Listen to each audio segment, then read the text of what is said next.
And I thought we played really excellent, basketball the last 7.5 minutes. But, for whatever reason, it's that the last game before a break is not easy for teams. I've in the 4 years prior to this year, our teams haven't played, for whatever reason, haven't played great basketball.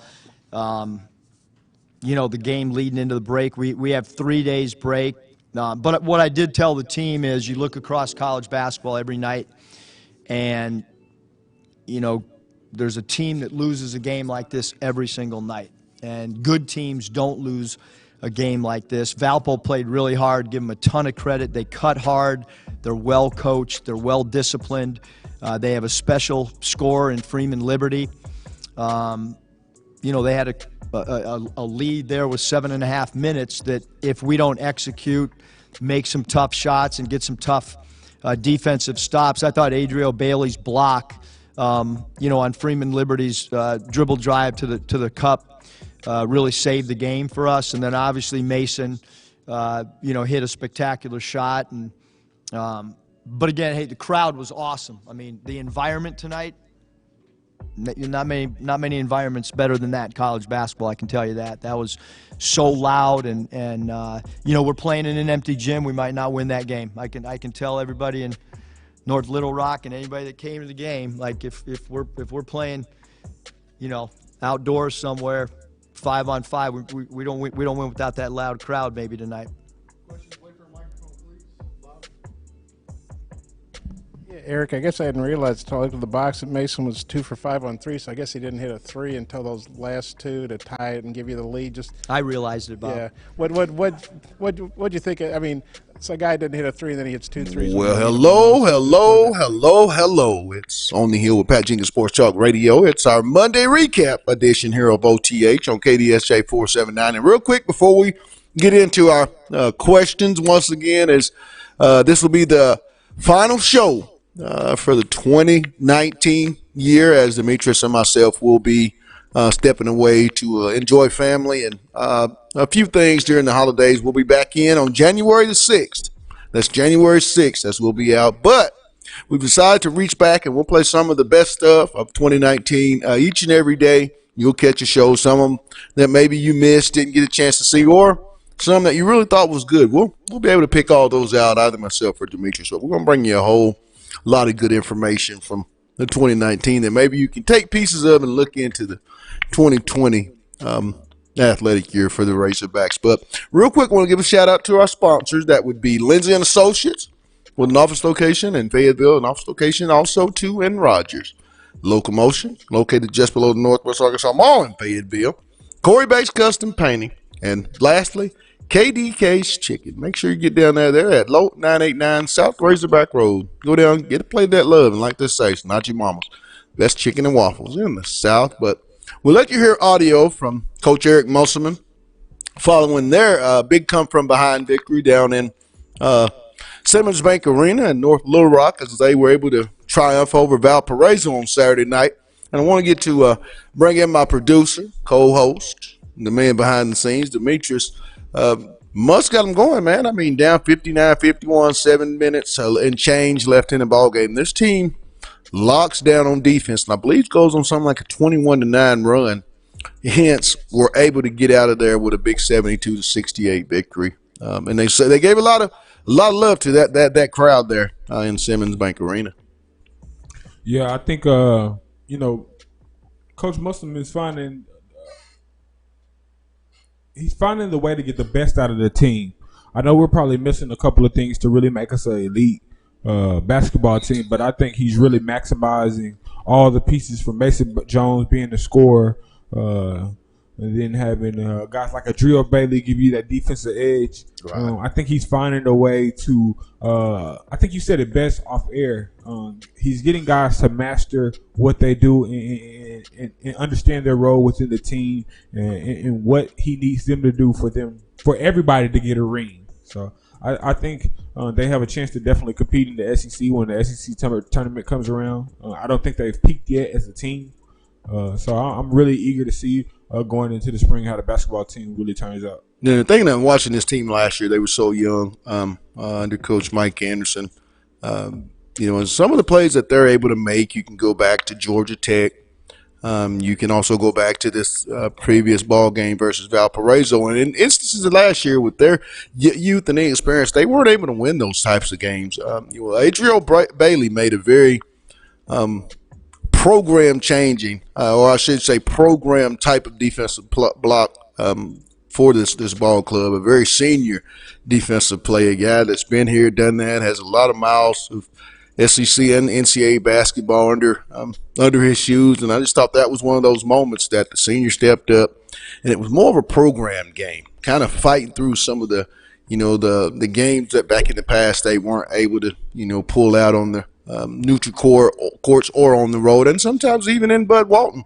This team is growing up before our eyes. I believe they have bought into each and every individual, understanding their roles on the this year's basketball team, and that's the one thing Coach Muss and his staff, they have to be given credit for. Coach Crutchfield, Coach Williams, Coach Moser, and that entire staff is selling these kids on one common goal and getting them to buy in to that particular achievement, and we're starting to reap the rewards. This team knew that they were going to be small, Demetrius. They knew they were going to have to play defense, and that's what you're seeing 11 games in. I mean, they're in some of the elite defensive category stats for a team that you would want to be in. So I think that's going to just continue. And the momentum, now they got a big one coming up here this Sunday as they'll travel to Bloomington, Indiana Assembly Hall, where they get a rematch of last year's NIT matchup. Now, Arkansas split with Indiana, but 11-1 versus 12-1. So we'll get a lot of questions answered, in my opinion. I do think they're going to go play quite well, play with a little chip on their shoulder. And I see that continuing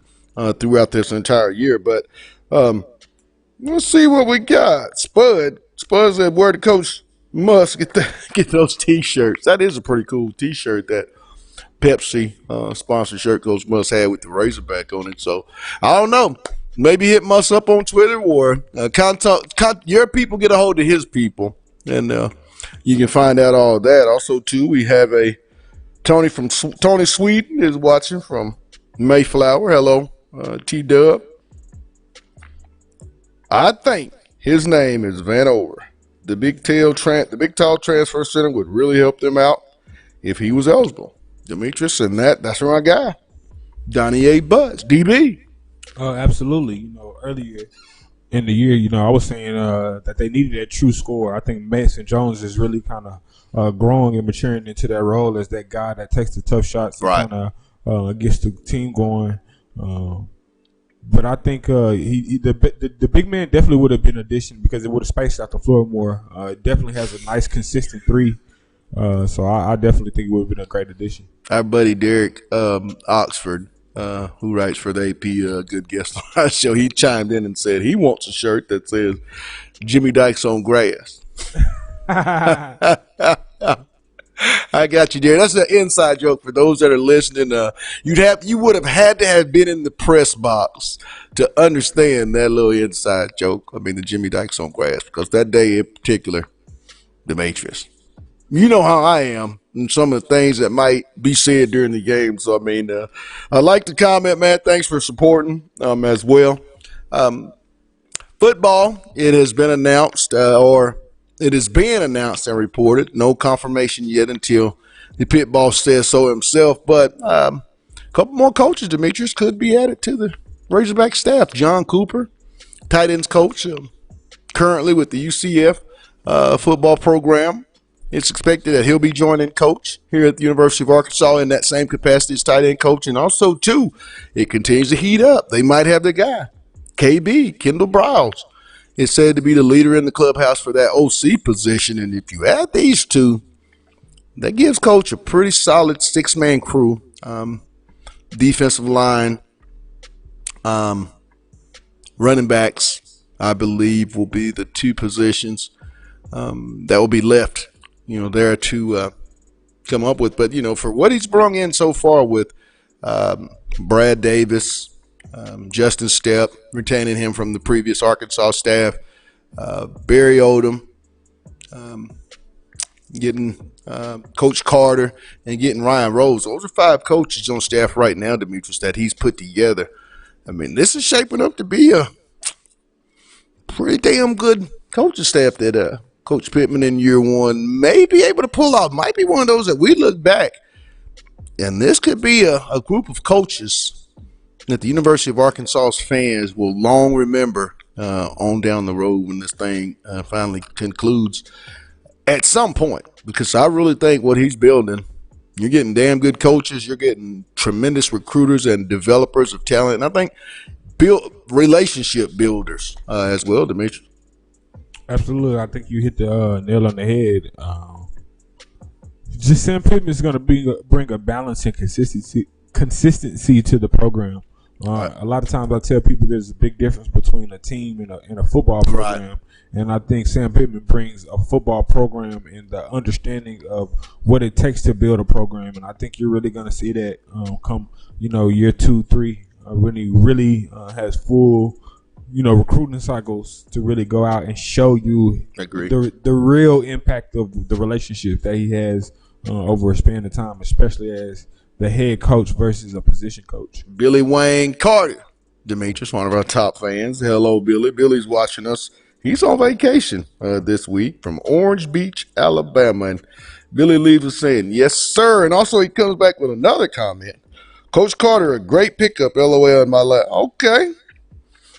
He's happy because the defensive backs coach's name is Coach Carter, Sam Carter and Billy Wayne Carter. So he said that's a great pickup. But, we hope to have, Billy's questions are always good. And, Billy's kicking it this week. Orange Beach, Alabama vacation. You're about to go on a vacation coming up, aren't you?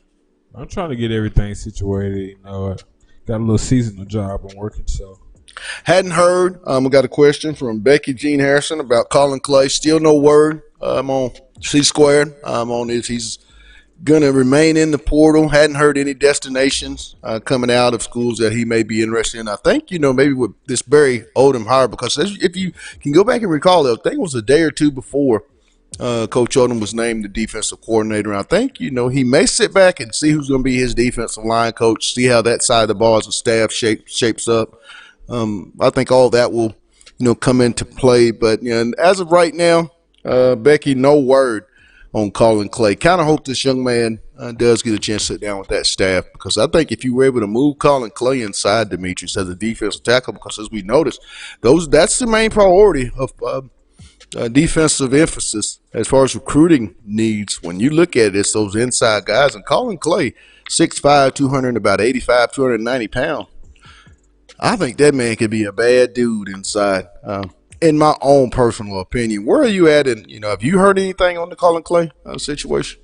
No, I haven't personally heard anything new. I'm going to ask a couple guys around and see what they say. But, that's never the true story unless it's coming from Colin.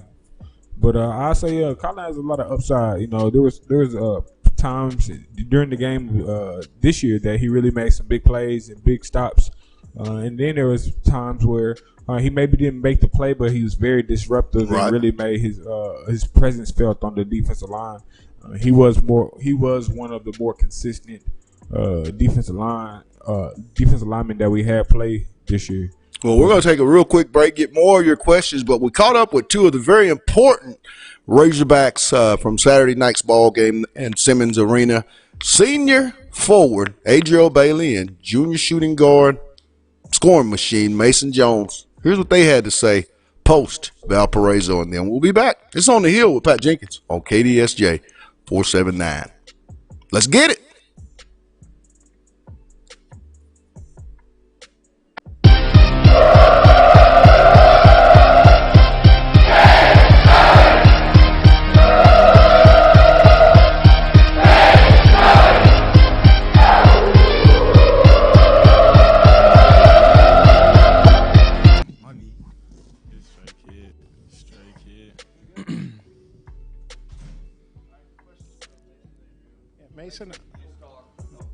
Mason, I think you were 0 for 3 on threes until you hit those two to tie it and then give you all the lead for good. Kind of what was going through your mind, and how is that a guy doesn't hit two and then he hits two in the last minute, real clutch like that? Well, my teammates told me to keep going because I turned down open look with probably about 2 minutes to go. And I remember Desi and Adriel and Jalen just telling me, and Isaiah telling me, you got to knock that down. You got to shoot that. The team needs you to shoot them open shots. And I remember that possession. I turned down the shot. We got to the foul line, but we missed one-on-one. So that was probably a negative possession for me because I was open. But I just got to keep confidence in myself, and knowing the game wasn't going my way, it was just glad to see my teammates keep pushing me through, and I was glad to come through for my teammates. I think Isaiah had a steal, and then Jimmy had a steal for Adriel's block. Could you just kind of describe the shots and kind of getting them in the flow like that? I remember Isaiah just telling me, you got to shoot the next one you open. And Isaiah dropped it to me, and I didn't hesitate at all. I didn't even think about the three shot misses I missed earlier, so I just wanted to knock it down and come through for the team. And then the next one to put you all ahead. And then the one that came, that was just a little heat check. And to be honest, heat checking at the end of the game is kind of bad, but I knew I trust myself and I trust my craft and I trust that. Thanks, my guy. Thanks, my guy. And I'm just glad. I'm just happy. I'm a team player, and I love my team. And some nights I'm off and they carry me, and some nights they tell me to carry them. And I just love to be on this team, and I love to see these boys happy because at the end of the day, we all want to win. Welcome back. It's our Monday edition here on KDSJ 479. It's on the Hill Pat Jenkins Sports Talk Radio. And I will let you hear audio from senior forward, defensive GOAT, I should say. He's starting to be the guy that really makes a lot of those important defensive plays. Adriel Bailey, and also big time, big shot taker, big shot maker, Mason Jones, the junior shooting guard for the Coach Muss and the Razorbacks. What they had to say about Valparaiso, that big 72-68. Come back. But over here to more of the questions, and I want to get with Demetrius. Jared Burnett says, hearing Kendall Briles is coming to Arkansas.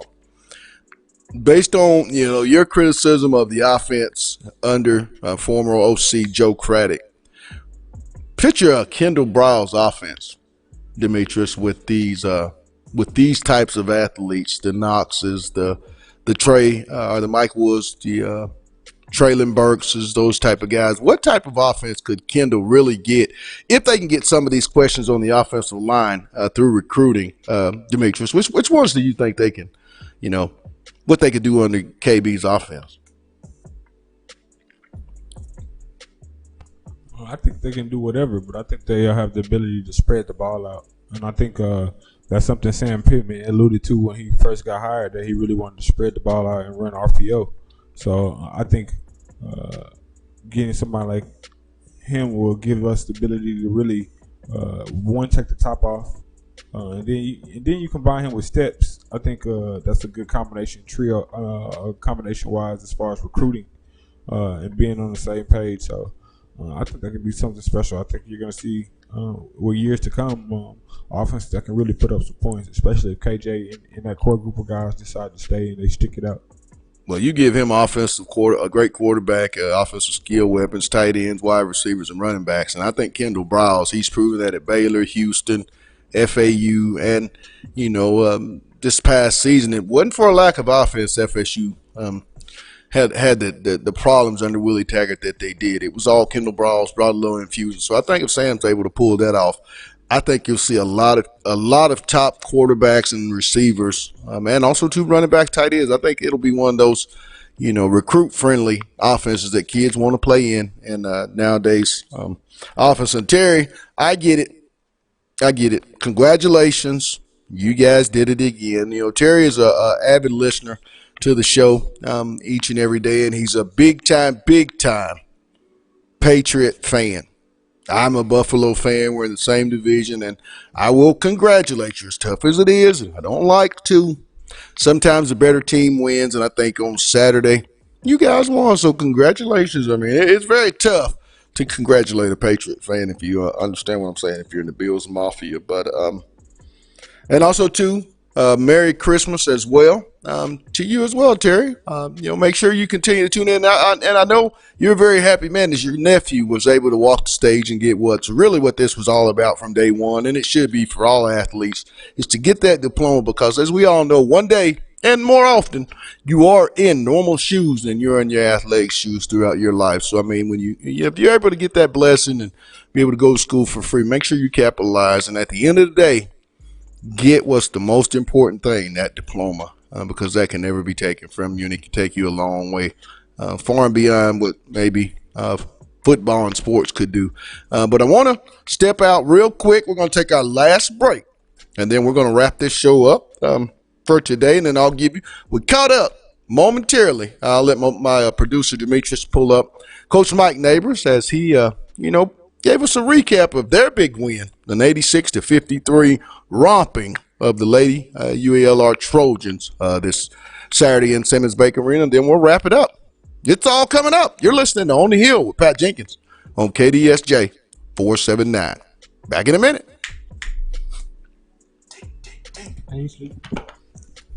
Be good. Then we're going to wrap it up. And you sleep, I'm going to wrap it up. And then we're going to be out of here.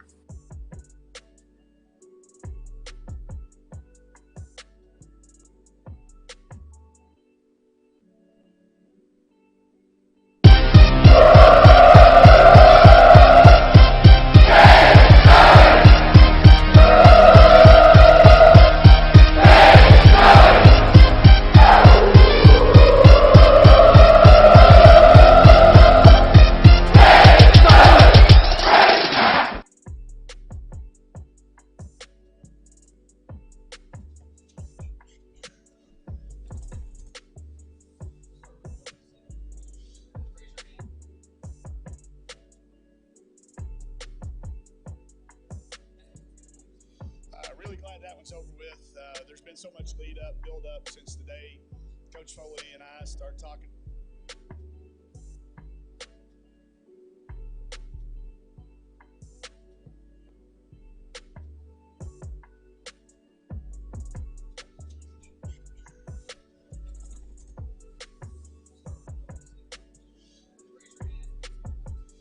Really glad that one's over with. There's been so much build up since the day Coach Foley and I started talking about it. I think it was a great day for women's basketball in our state. Just excited to be part of it. We played really well. I would rather be audited by the IRS, have a colonoscopy, and have a dentist appointment the same day than have to play against Coach Foley, Bobby Brazel, Cash, and Weed Hour coach team.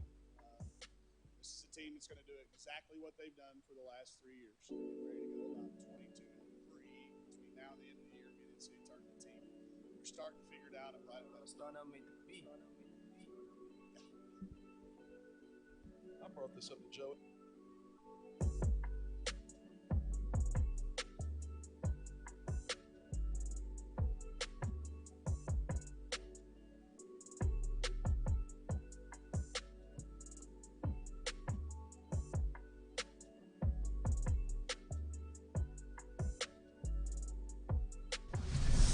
Start with an opening statement from Coach, and then raise your hand, and we will get a mic to you. Really glad that one's over with. There's been so much build up since the day Coach Foley and I started talking about it. I think it was a great day for women's basketball in our state, and just excited to be a part of it. We played really well. I would rather be audited by the IRS, have a colonoscopy, and have a dentist appointment the same day than have to play against a Coach Foley, Bobby Brazel, Cash, and Weed Hour coach team. This is a team that's going to do exactly what they've done for the last 3 years. They're getting ready to go about 22-3 between now and the end of the year and be an NCAA tournament team. They're starting to figure it out. I'm glad it wasn't today. Yeah, Kevin.